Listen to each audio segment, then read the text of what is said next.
Chinese बहू। हे भगवान, फिर से यह कोरोना नाम का राक्षस जाग गया। इस बार तो ड्रैगन के मुंह से मौत बरस रही है। सही बोल रही है माँ जी। मुझे तो अब शर्म ही आती है कि मैं चाइना से हूँ। न जाने क्या क्या खाती हैं, कैसी कैसी बीमारी फैलाती हैं। अरे बहू, लेकिन वहीं से तो तू भी आई है ना मेरी लाडो। तू तो अंडा भी नहीं खाती। माँ जी, अच्छा खासा सब ठीक हो गया था, लेकिन पता नहीं कैसे ये फिर निकल कर आ गया। काश चाइना वालों को थोड़ी सी और अकल होती तो आज हम लोगों से अपने यूं जुदा ना हो रहे होते। कोरोना की नई लहर से देश में हो रही मौतों और घर में बंद रहने के कारण हमारी चाइनीज बहू बहुत दुखी होती है। उसे लगता है कि भारत में जो कुछ भी हो रहा है वो उसी के कारण हो रहा है। अब हमारी चाइनीज बहू परेशान सी रहने लगी। अरे क्या बात है मेरी चाइनीज गुड़िया, आज तू एक्सरसाइज नहीं करेगी? अरे ना तो तूने जूस पिया है। क्या हो गया लाडो? कुछ नहीं मम्मी जी, बस अच्छा नहीं लग रहा। लोग मर रहे हैं और मैं जूस पीऊं।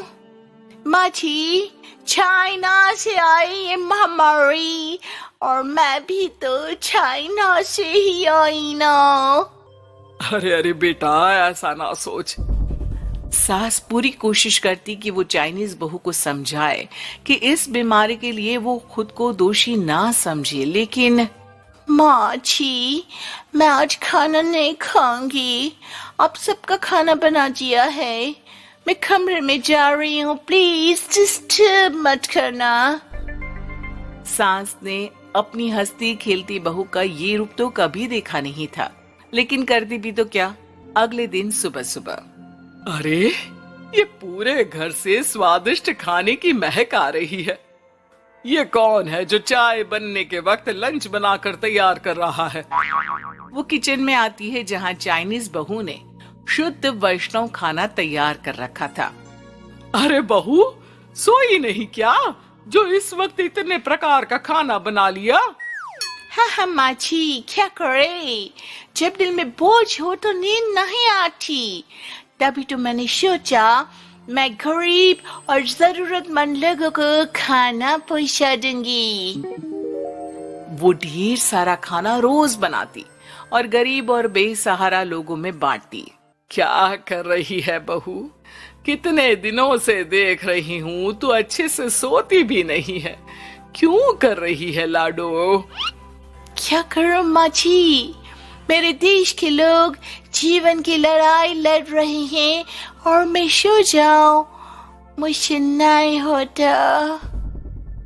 एक दिन चाइनीज बहू पीपीटी किट पहनकर खड़ी होती है। अरे ये क्या बेटा, खाना देने जा रही है या लड़ाई लड़ने? माँ जी, मैं कुछ दिनों के लिए घर नहीं आऊंगी। मैंने सोचा है कि मैं घर से बाहर रहकर कोरोना के मरीजों की देखभाल करूंगी। ओ प्लीज प्लीज, आप मुझे रोकना नहीं। नहीं नहीं बहू, ये तो तूने बहुत ही नेक काम सोचा है। बस बेटा तू अपना ख्याल रखना। बहू वहां से चली जाती है, लेकिन सास की रोज फोन पर बहू से बात होती। घर पर क्या है माँ, क्यों भेज दिया तूने उसे? बाहर कितना खतरा है, उसे कुछ हो गया तो?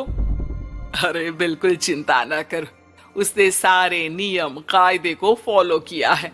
अरे वो बिल्कुल ठीक रहेगी। और अगर मैं उसे मना कर देती ना तो उसकी अंतरात्मा उसे सोने नहीं देती। तू तो सारा दिन घर से ऑफिस का काम करता, लेकिन मैंने देखा है उसे कितना परेशान रहती थी कुछ दिनों से। हाँ वो भी है। उधर चाइनीज बहू लोगों का खूब ख्याल रखती, उन लोगों तक खाना पहुंचाती, उनके बच्चों की देखभाल करती। एक दिन बहू अपनी सोशल साइट देख रही थी तो उसे दिखता है कि एक आदमी ने बच्चों की देखभाल के लिए पोस्ट डाली है। बहू उसे फोन करती है। मैं आपकी कोई मदद कर सकती हूँ? प्लीज बताओ। दूसरी तरफ से आवाज आती है। मैं और मेरी बीवी दोनों ही कोरोना से पीड़ित हैं। हम लोगों के बच्चों को देखने के लिए कोई नहीं है। प्लीज हमारी मदद करो। हाँ हाँ बिल्कुल, आप परेशान ना हो, मैं आ रही हूँ। मुझे आपका एड्रेस बताओ। वो आदमी बहू को पता लिखवाता है। वहाँ वो पहुँच जाती है। ओह, ये किसे बुला लिया आपने? ये तो चाइनीज है। इसी के कारण तो हम लोगों का देश इस परेशानी से जूझ रहा है। अरे पर ये तो हिंदी में बात कर रही थी। तभी बीवी की ऑक्सीजन लेवल गिरने लगती है।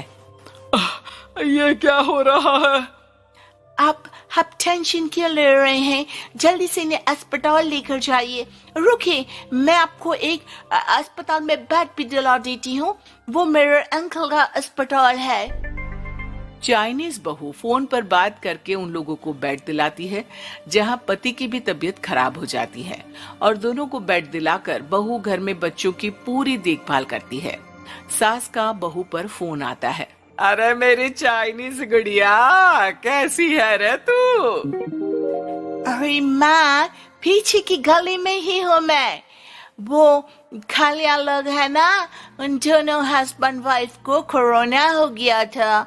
मैंने उन लोगों को श्रीवास्तव अंकल के अस्पताल में भर्ती करवा दिया है और अब मैं नमाजी उन दोनों बच्चों का ख्याल रख रही हूँ। अरे जीती रहे बेटा, कोई जरूरत हो तो बता देना। नहीं माँ जी, सब कंट्रोल में है। बस इन बच्चों के माँ बाप ठीक होकर घर आ जाए। अच्छा माँ, इन लोगों के घर का फोन बज रहा है, मैं आपको थोड़ी देर बाद कॉल करती हूँ। लैंडलाइन में घर के मालिक का फोन था। हम लोगों की जिंदगी का कोई भरोसा नहीं है। यहाँ इलाज महंगा है और हम लोगों के पास पैसे नहीं है। जितना इलाज हो सकेगा उतना ही होगा। हमारे बाद प्लीज आप हमारे बच्चों को संभाल लेना। नहीं, ऐसा मत बोलिए, मैं अस्पताल वालों से बात करती हूँ। बहू अपनी बैंक से अस्पताल वालों को पैसे दे देती है और फोन पर कहती है, हनी आप लोगों के अकाउंट में पैसे डाल दिए हैं। इन दोनों का अच्छे से इलाज होना चाहिए। पैसे की जरूरत होगी तो मैं और डाल दूंगी। सारा दिन बहू कोरोना पेशेंट के बच्चों को देखती, रात में ढेर सारा खाना पैक करके जरूरतमंदों में बांटती। सोशल साइट्स के जरिए भी वो लोगों से जुड़कर उनकी मदद करती। फिर एक दिन घर का मालिक और उसकी बीवी ठीक होकर घर आ जाते हैं। आपका बहुत बहुत शुक्रिया, मैं आपकी पाई पाई लौटा दूंगा। भाई नहीं, पैसा दिया था, लेकिन वो जब आप बिल्कुल ठीक हो जाना तो क्षमा कर दे देना, कोई बात नहीं। दोनों पति पत्नी चाइनीज बहू का शुक्रिया अदा करते हैं। आप तो हम लोगों के लिए भगवान की तरह है, आपका बहुत बहुत शुक्रिया। चाइनीज बहू बहुत खुश हो जाती है। वो घर आकर सास को पूरी बात बताती है। देख मेरी चाइनीज गुड़िया, तुझे चाइना का होने पर अफसोस था ना, लेकिन तूने सच्चे दिल से लोगों की सेवा करके ये बता दिया कि बेटी कहीं की भी क्यों ना हो, ससुराल आकर वो ससुराल के रंग में ही रंग जाती है। अब तो तू मेरी भारतीय बहू है। हाँ।